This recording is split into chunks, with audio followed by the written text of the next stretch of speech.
महाभारत के अनुसार पांडवों के गुरु द्रोणाचार्य के पुत्र अश्वत्थामा काल क्रोध यम के देवता हैं।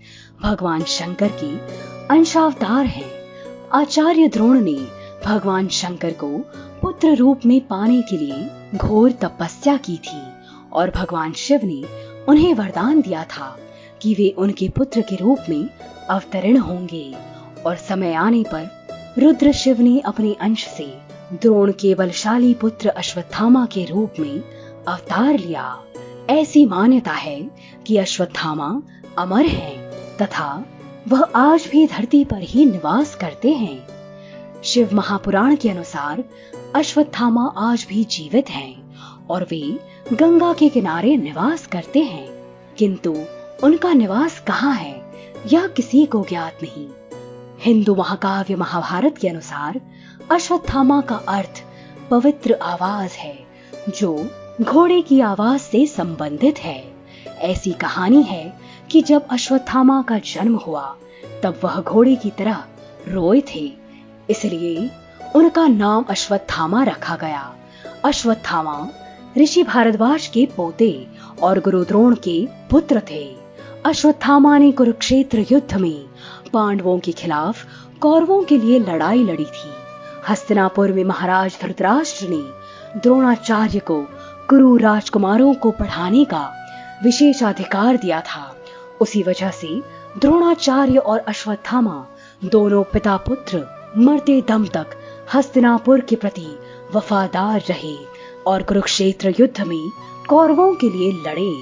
महाकाव्य महाभारत के अनुसार भगवान श्री कृष्ण ने अश्वत्थामा के मौत की भ्रामक अफवाह फैला करके उनके दुखी पिता द्रोणा का आत्मसमर्पण करवाया था।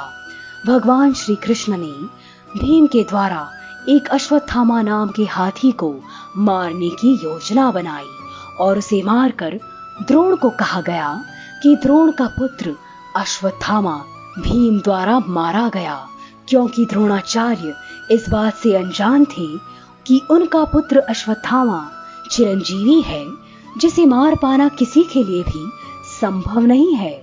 तो द्रोणाचार्य शोक में डूब गए और उसके पश्चात धृष्टद्युम्न ने दुखी ऋषि द्रोणा का सिर काट दिया।